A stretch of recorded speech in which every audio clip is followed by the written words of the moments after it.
This video is going to serve as an introduction to dynamic equilibrium. Most of the time in the chemistry course, or at least up until this point, we've often oversimplified our discussion of different changes, especially chemical reactions. And we usually talk about chemical reactions as only occurring in the forward direction, reactants converting into products. However, in reality, a lot of reactions and a lot of different processes don't actually go in just one direction, and they can be reversed. And so what we're talking about here is when systems reach a state that's known as dynamic equilibrium. For a system to be in dynamic equilibrium, there have to be two processes that are opposite and occurring at the same rate. This can happen with physical changes. It can also happen with chemical reactions. And so what happens is, because you've got a forward rate and a reverse rate that are equal and opposite, they end up canceling each other out. And so overall, when you're looking at a system at equilibrium, it probably doesn't actually look like anything is happening. So that can be a little bit misleading. But down on the microscopic particle level, there actually are changes that continue to occur both forward and backwards. So some key ideas to remember as we go into this topic on dynamic equilibrium. In order for an equilibrium state to be reached, the system must be closed, which means that there's not an exchange of matter or particles between the surroundings and the system, or there's not an exchange of energy with the surroundings. So what we're talking about is generally a sealed container, and also a container where the temperature is remaining constant. So that's what makes it closed. What is equal about equilibrium is the rates, so not the amounts. You have two opposite processes occurring, and they are occurring at equal rates. A common misconception that we want to debunk: the amounts do not have to be equal in equilibrium. So we're going to look at things where we've got reactions that are at equilibrium. And what I mean by this is the reactants and the product amounts do not need to be the same. You can have much more reactant than product. You could have much more product than reactant. That's not what's equal about equilibrium. The amounts or the concentrations don't change while we're at equilibrium, even though the processes continue to happen. And there's often more than one dynamic equilibrium that can occur for a given reaction, for a given process, depending on the starting amounts and depending on the reaction conditions, like the temperature and the pressure. So when we talk about a system being at equilibrium, and there's 1 mole of reactant X and there's 2 moles of product Y, that might be the equilibrium that was reached under certain conditions. But if you were to change the starting amounts or change the temperature, then you might reach equilibrium where you have 1.5 moles of reactant X and 1.5 moles of reactant Y. So there are different equilibrium states that can be reached depending on the conditions. And when we temporarily open a system that is at equilibrium, we can cause it to become out of equilibrium, but usually a new equilibrium state is sort of reestablished over time. And that's what a lot of the chapter is all about, is talking about the temporary opening of the system and sort of explaining what's going to happen as a result. So we'll start off by looking at a couple of physical equilibria. There's really two we have to worry about. One are changes of state. So this can happen between any states of matter. So you can have liquid-gas equilibrium, you can have solid-liquid equilibrium, you can also have solid-gas equilibrium, the processes of sublimation and deposition. So we'll try to move through it quickly, and we can discuss questions in class. The key here is that if you have a liquid and you were to put it inside a sealed off container, like this glass bell jar that's been placed over the beaker of water here, let's say it's water, the water is going to start to evaporate. And eventually that water is going to fill up the space above the liquid water with a lot of water vapor or gaseous water. But because the system is closed, eventually you're going to get so much gaseous water that the gaseous water is also recondensing into liquid water. And so that is when you will have reached a state of equilibrium, and the amounts will no longer change at that point. So you'll get a constant amount of water vapor above the liquid water. You'll have a constant volume of liquid water. And if you look at the little arrows, there are lots of water molecules constantly evaporating, and there's also lots of water molecules constantly condensing, which means that eventually the amounts of liquid water and gaseous water no longer change. And that's the point at which you've reached dynamic equilibrium. Now, if we did this at a different temperature, like if we did it at a warmer temperature, then there would be less liquid water in the container and there would be more gaseous water. So that's what I meant before about there are different equilibria states that we can reach depending on the conditions. So this is the state that we reach at this temperature. At a different temperature with different starting amounts, we might reach a slightly different equilibrium, but equilibrium will be reached.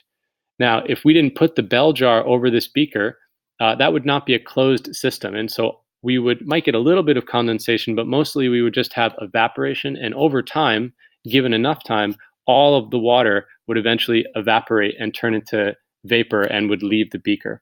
So just to distinguish open versus closed system.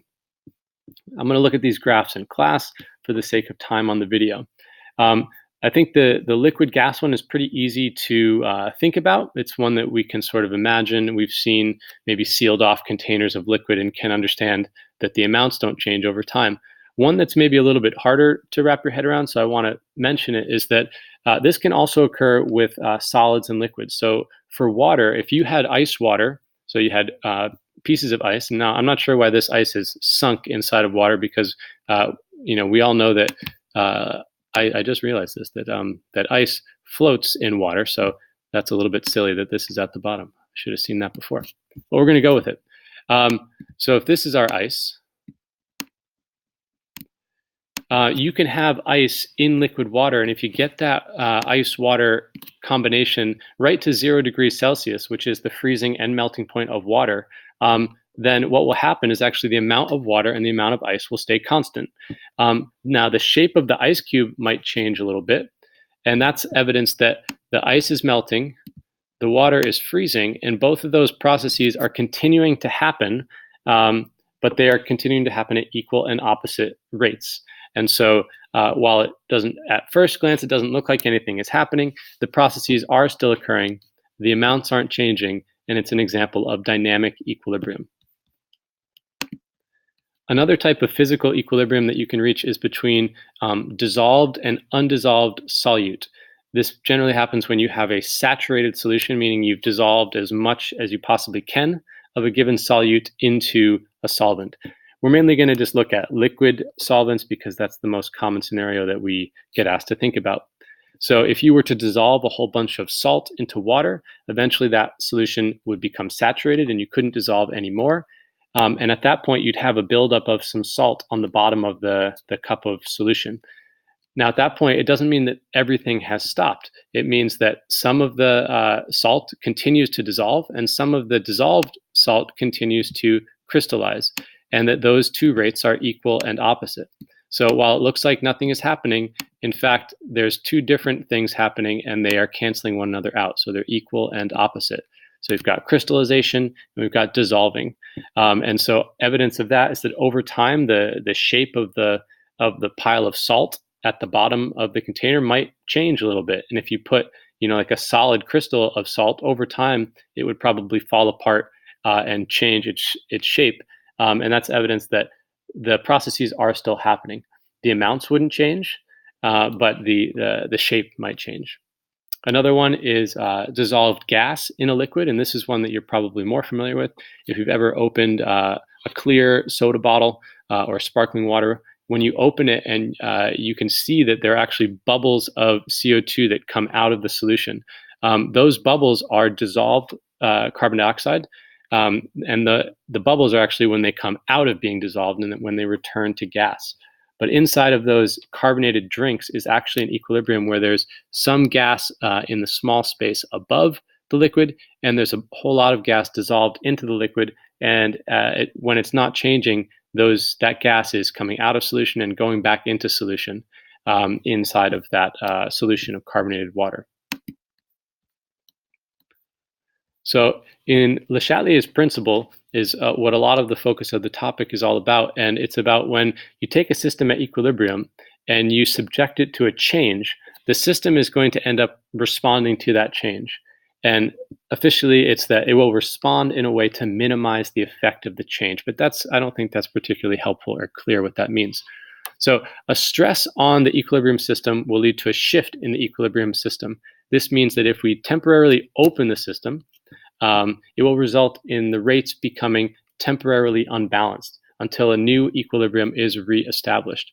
So examples of this might be adding or removing particles from the system. It could also be changing the volume or the pressure of the container, or it could be changing the temperature. Those are kind of our most common stresses that we're going to add on equilibrium systems.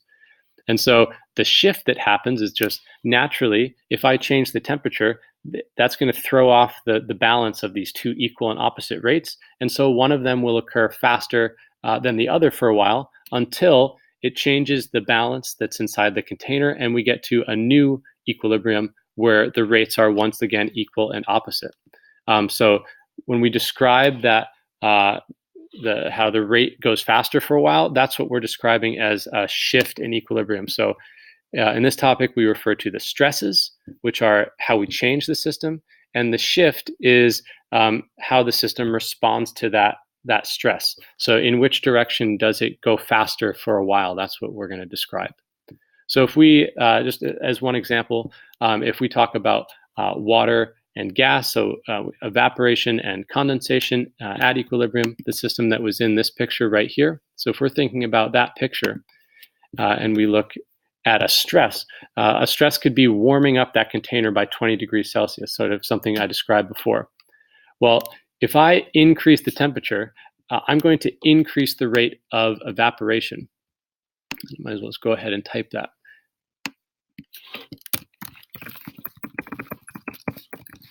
And it's going to increase evaporation because evaporation is an endothermic process. So endothermic processes are always aided by the addition of more heat. And so by raising the temperature, I'm adding more heat. That aids the endothermic evaporation process. And so in my graph here, what I'm showing is that at the beginning, the rates of evaporation and condensation are equal. And then at this time, the stress occurs, meaning I start to warm it up. Let's say I put a Bunsen burner under it, or I put it on a hot plate. Now, as that heat is added, we're going to no longer have equilibrium because the two rates are now going to differ. So the rate of evaporation is going to increase. But as it increases, we're going to fill up that container here with more and more and more and more and more and more and more vapor. And eventually, at the new temperature, 20 degrees higher, we will get a new state of equilibrium, because as I fill this up with more and more water vapor, there's also going to, as a result, be more and more condensation. There's going to be more gas particles that can recondense into liquid. And so eventually, you're going to get to a point where, although the evaporation sped up for a while, that condensation rate is going to catch up to it because of all that increase in the amount of vapor that's in the container. And so eventually you get to a point where, once again, the rates are equal. Now, the rates aren't the same as they were before, but they are now equal and opposite. So this right here, when I've drawn this in black, that's my attempt to show that a new equilibrium has been reestablished. There would be a little bit less water in the container, a little more water vapor in the container, but now we would be at a new equilibrium. So to go back over that lingo, the stress was the warming up or the increasing in temperature, and the shift in this situation, we would say that it shifted to the right. And why I would say that is that the process of going from liquid to gas, evaporation, was for a while faster.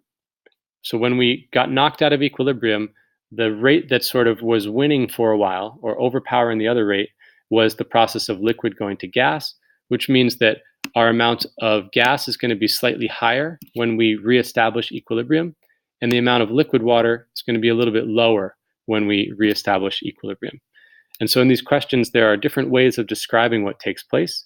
You can either describe the direction of the shift. In this case, we would say we shift to the right, or we've made more gaseous water. You could also be asked to describe what happens to the amounts or the concentrations of reactants and products. And so in this case, the amount of gaseous water would be increased at the new equilibrium, and the amount of liquid water would be less than it was in the initial situation. And that is the gist of the entire topic. There are other stresses that we could talk about right now. And I'll just look at this one example here of chemical equilibrium, just so you've seen it before we talk about it in class. So in chemical equilibrium, it's really the same idea as with physical, although it may seem like something new. this happens all the time. And so a very famous reaction that reaches equilibrium is called the Haber process, used to make ammonia. And so nitrogen and hydrogen react in the presence of an iron catalyst to make ammonia. But only a very small percentage of the nitrogen and hydrogen generally will do this. And the ammonia also readily breaks down, collides with itself and with other particles, and turns back into nitrogen and hydrogen. So when you carry out this reaction, you don't convert 100% nitrogen and hydrogen into ammonia. You get a reaction container that looks like this, where there's plenty of nitrogen, there's plenty of hydrogen, and there is a little bit of product made. And so this is a system at equilibrium where the nitrogens and hydrogens are constantly colliding, converting into ammonia, and the ammonians are constantly colliding and turning back into nitrogen and hydrogens, but overall, the amounts aren't changing. And so we could look at either one of these graphs might be the way that we get there. We could start with reactants and eventually we're going to reach a point where the amounts of reactants and products are no longer changing. And at that point, where this dotted line is, this faint dotted line, that is the point at which we have reached equilibrium. We can reach an equilibrium where there's more product than reactant, as in the graph on the left, or we could reach an equilibrium where there's more reactants than there are products. Either way, at some point, the amounts of reactants and products stop changing, and that is the point at which we have reached equilibrium. If we change the conditions of this reaction, we can cause the forward reaction to increase for a while or the reverse reaction to increase for a while. And those are those stresses and shifts that we've talked about, and we'll look at those a little bit more in class.